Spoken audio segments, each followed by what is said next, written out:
Mr. President, Saturday morning, the U.S. military started conducting airstrikes on Iran, dragging America into yet another war in the Middle East.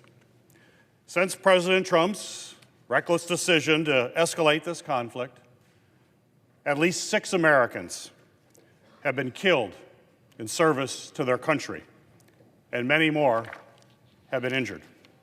And President Trump himself has said, quote, "There will likely be more before it ends," end of quote. And then he also said, quote, "Well, that's the way it is," end of quote. Well, Mr. President, my heart goes out to their families and loved ones, and I will be forever grateful for their service and for their sacrifice. It's been days since this attack, but President Trump has yet to make it clear to Congress, and more importantly, to the American people, what exactly our objectives are. What does victory look like? What he does say seems to change daily, if not more frequently. The American people have a right to know the facts and a right to know the truth.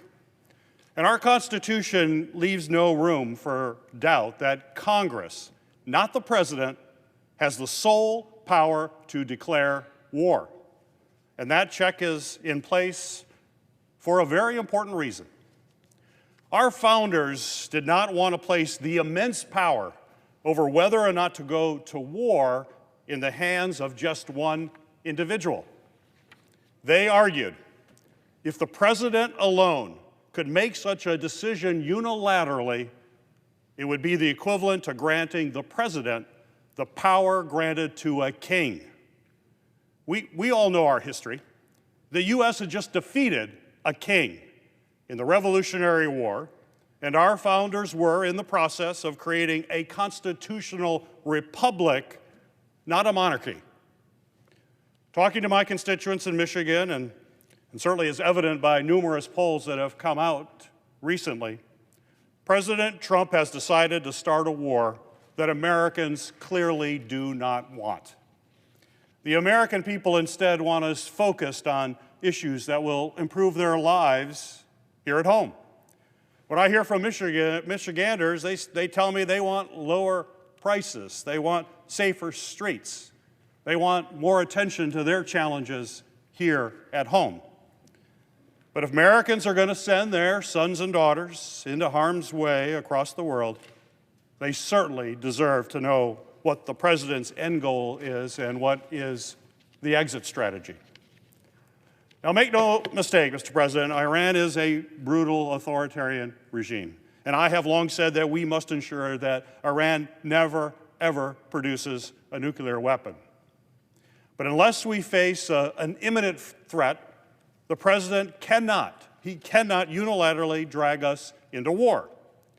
Our country knows too well that war in the Middle East comes at a very high cost to our service members and to their families.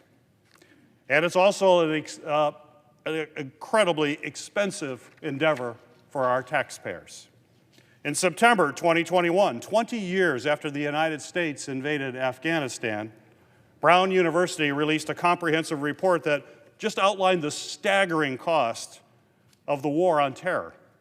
It found that those military engagements added approximately $8 trillion to our national debt. We're still grappling with the cost of all of those wars. And now the President's starting a new one, all without properly consulting the American people.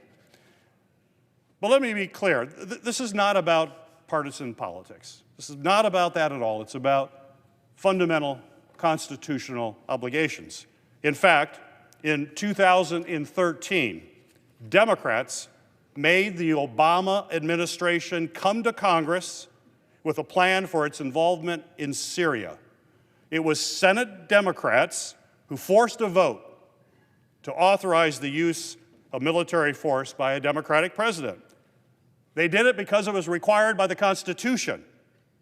It was not a party issue.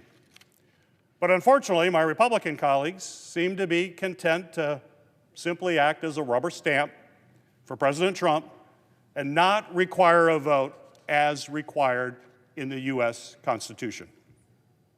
During my time as a lieutenant commander in the U.S. Navy Reserve, I served in Bahrain and the United Arab Emirates, places where right now our service members are at a heightened risk because of this operation. And my thoughts and prayers are with these brave service members and the nearly 40,000 U.S. troops serving within range of Iranian missiles and a situation on the ground that is changing rapidly. What comes next is critical for U.S. service members, the American people, and the entire world. That's why today the Senate will vote on a resolution that would assert Congress's power over the President to declare war, as outlined in the Constitution and put forward by our founders. It would not prevent us in any way from defending ourselves against an attack, but it would ensure that President Trump cannot escalate this war with Iran without congressional approval, and more importantly, the approval of the American people. The American people deserve answers, and our service members deserve real leadership. And that's why I'll be voting yes on the resolution before us here today. I urge my colleagues to join me in supporting it because it's past time for this administration to show the American people a real plan. It's past time for Congress to start acting like a co-equal branch of government. We need to exercise the checks and balances that our Constitution expects from us. And that means every member of this chamber, right here, right now, needs to go on the record to say whether they want to be passive, ignore their obligation to the Constitution, and allow the President to continue this war without a clean, clear plan for the American people. Or do they want to require the President to be fully transparent and accountable to the American people and, importantly, preserve the integrity of our beloved constitutional republic?